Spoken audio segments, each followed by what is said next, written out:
The Calabreds get the spotlight on Saturday at Santa Anita. 5 California bred stakes races on the card. So let's dive into racing for Saturday, January the 13th at the Santa Anita Classic Meet.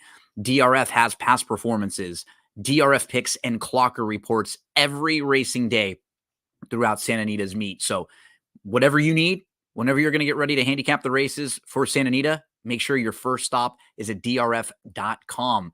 They also have clocker reports available for every racing day at Santa Anita and at Gulfstream Park, two of the major tracks that are running right now over the next few months. Every time you're playing those races, if you need a little bit of help, they've got you covered with clocker reports, Gulfstream and Santa Anita every racing day. So this weekend, the Coast to Coast Pick 5 is a wager that I'm going to be focusing on most weekends. But this weekend, the races at Santa Anita are races 5, 6, and 7 that are in the Coast to Coast Pick 5 from Santa Anita and Gulfstream. So what I'll do is I'm going to take a look at races 5 through 9 at Santa Anita for Saturday. So if you want to follow along, we're diving into the Daily Racing Form past performances. We're looking at Santa Anita race number 5, which is the Cal Cup Oaks. It's a mile on the turf course in here. The 5, Sushi Sticks, was probably the horse to beat. She, just based off her turf victory in the debut, I thought it was really good. And then on October the 8th, she faced Open Company in the Grade 3 Surfer Girl. She drew post 10, and she was a bit tough to settle that day. She did end up sitting 7th. She was about 5 lengths off in that race. She just had nowhere to go on the inside. She kept running into traffic. She was a little tough to handle. It was better than the race looks on paper. And if you put a line right through it, her other 2 races make a whole lot of sense. She faced the boys last time out, so now she's back in with the gals. She faced the boys and Open Company last time out, and now she's back in with the gals and back in with Calabreds. All of that makes a ton of sense in here. I think she's the horse to hold off. The key is, what are we going to do with Grand Slam Smile? This has been an impressive filly, and she beat a couple of her common rivals by 7.25 length on November the 3rd. But she's never tried the turf, and she's never gone beyond 7 furlongs. So for a horse who might be favored in here, she'll have to deal with turf for the first time. She'll have to deal with the distance for the first time, and she might have to deal with some other early speeds in here. Now, she's pretty versatile. She's not the type that feels like she has to get caught up in a speed duel. But I don't think she wants to be way, way out of it. So if they're going fast early and she has to sit more than just a few lengths off, she could be in some trouble there. Grand Slam Smile was so impressive a couple starts back, though. Others in here to mention, the 2, Prancing Through Paris, that debut win on the turf was very good, and she's flashed ability in all 3 of her starts since. My concerns are, is she going to get caught up in a pace battle, though, stretching out for the first time? I'm going to use the 3, Our Sweet Candy, as well. I like the foundation that she has. 2 races going long, both of them against Open Company. And now she'll shift in and face just Calabreds here. She's proven on the grass and proven going long. Our Sweet Candy will be in the mix for me. I even thought the 6 was sort of a wild card. This is a horse whose dam won twice on the turf. You can take a look. Hacktivism was a 2-time turf winner. And I could see this horse's lone sibling actually won twice on the turf, and one of them was a Calbred stakes race on the turf going 1 mile, exactly like this. Won the Silky Sullivan up at Golden Gate, which is a mile turf Calbred stakes race.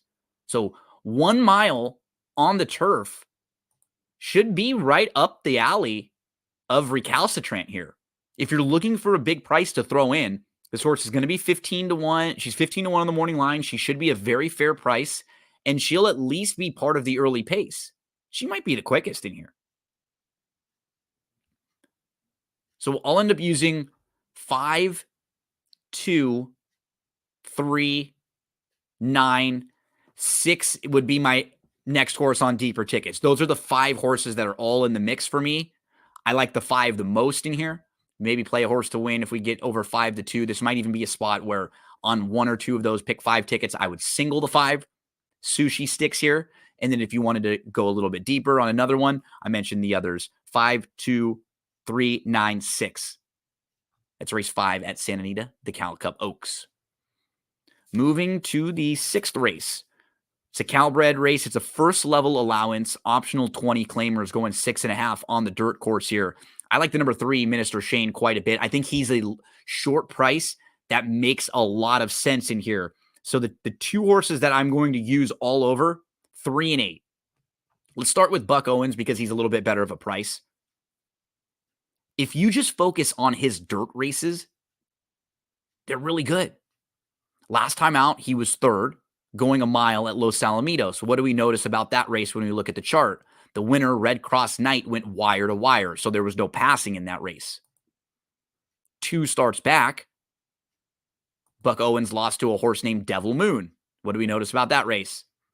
Devil Moon won wire to wire, gate to wire. There was no passing in that race. And then Devil Moon came back to win the next start. So his last 2 races, he's lost to gate to wire winners in races where nobody passed. The 2 races prior to that were on turf. Just cross them out. They're irrelevant here. So look at his last 4 dirt races. 3rd, chasing Lone Speed. 2nd, chasing a Lone Speed next out winner. 2nd, behind Cowboy Mike here on September 24th at Los Alamitos. What do we notice about this race? Basically a wire-to-wire winner. Cowboy Mike sat just off, made an early move to the lead, and there was not much passing in this race.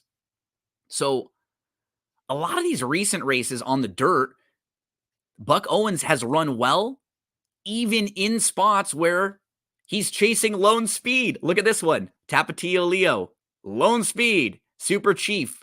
2nd, they run 1-2 all the way around the track. Buck Owens closes from 10th and the only horse to close into the race. So at 6.5 furlongs now in a race where there should be a lot more early speed, this thing should set up really well for him because I'm looking at it and I'm seeing Jam and Eddie draws the rail. I think he's going to be forced a little bit. You have, well, the key to the race is, I think, with El Rey Dorado, who wants to be forwardly placed. He wants to go. And then you have the 7 Bags Gold. Between these 2 horses, Bags Gold coming out of some quick races, I expect him to be a little bit more forwardly placed. He missed the break last time out. 5, 7, pushing it. Can we get the 1 to also push the pace a little bit and set up for the 2 closers that I like, the 3 and the 8, who I think will both benefit at 6.5 furlongs. So we'll stack the 8 Buck Owens on top. If he's anything over 9-2, we can make a win wager on him. The number 3, Minister Shane, right behind. I mean, he's just coming out of some really nice races. He faced Open Company last time out behind Beef Winslow in that race. And Minister Shane's another one. His 3 dirt races, he was 2nd behind a gate-to-wire winner. He chased another gate-to-wire winner going 1 mile, and the other was right before a 6.5-month layoff. Look at his 3 races. Chased Atomic Drop right before a long layoff, and then off the bench chasing a Lone Speed winner, Book Smart. So these are horses that I'm attacking because I think they keep coming out of races where they didn't have a lot of speed to chase. I'm hoping this one sets up a little different, and at 6.5 furlongs, it can benefit these horses who are just going to be a little more fit late. After those 2, I thought the 4 Crypto Ride was kind of a wild card. So I just like Leonard Powell as a trainer, and with horses like this coming into his barn for the first time, they're in his program. This is a horse who hasn't raced since April, though. So she may need a race or 2. He may need a race or 2 for the correct fitness level. I mentioned jamming Eddie. He's aggressive. He's aggressive sometimes, and he can fit well with this group. I just don't know what trip he wants some of the time. So I wouldn't completely dismiss him here. Then what do you do with the speed horses? 5 and 7. Do you pick one of them or do you use them both? I'm going to try to focus in on the 8 and the 3 in race number 6 at Santa Anita. Let's go down the hill on the turf course here. We have the Sunshine Millions Filly and Mare Turf Sprint. The 2 inside horses, both very interesting to me. Rose Maddox is the horse to hold off. She was really impressive beating some of these same rivals on October the 14th down the hill. She came from way out of it. They were flying that day, so she got a good trip, but she will come closing. The one Mediha, why I need to use her, she has some real versatility to her. A couple starts back in that race on October the 14th, she was way too far out of it early on. Now, they were flying, but she can be much closer, as you see in all of her races. She's much more tactical. I mean, this is a horse who's fast enough to win the 1,000-yard races at Los Alamitos. So we know she's not a stone-cold closer. Can she just navigate a nice trip from the rail in here? I'm using her all over the place. And then the 6 would be the other one for me, 1, 2, and 6 in here. I just don't have any knocks on what Stay and Scam has been doing recently. That turf form overall is fantastic. The 6.5 might be a little farther than what she truly wants, but she ran really well at 6.5 last time out in a race that's already come back live. She was one of a couple next out winners in there. So I'll give her a good look because I don't think there's that much early speed. You have Chancery Way, who's going to go, and then you've got the 4 who's going to go, Unwritten Code. So I feel like those two go, and maybe Stay and Scam just sits right behind him and sits third. I'll end up using the 1, 2, and 6 in race number 7 at Santa Anita on Saturday. Now, I won't have too much to say about the Cal Cup Sprint because the Chosen Vron is a Grade 1 winner who is 2-5 in this race after beating Open Company in the Grade 1 Bing Crosby and was only 8-1 in the Breeders' Cup Sprint. But he's able to get in this soft spot where he's going to be a heavy, heavy favorite. You also have Brickyard Ride. This is a multiple graded stakes winner. What a Calbred race. You have 2 graded stakes winners in this race for Calbreds. Just had to mention the classy field that's lined up for race number 8 at Santa Anita on Saturday. Let's close it out in the 9th race at Santa Anita. This one is the 1.125 Unusual Heat Turf Classic. The 2 horses that are for sure on my radar here are the 7 Allegado and the 2 Carmelita's Man. I like Allegado a little bit more, though. So let's start with him, as he's always a horse who shows up and runs well. He just doesn't win all that often because of his running style. But if you go through his recent races, Almendares, he finished just behind Almendares last time out. That runner came back to finish second in the Mathis Mile, a Grade 2 following.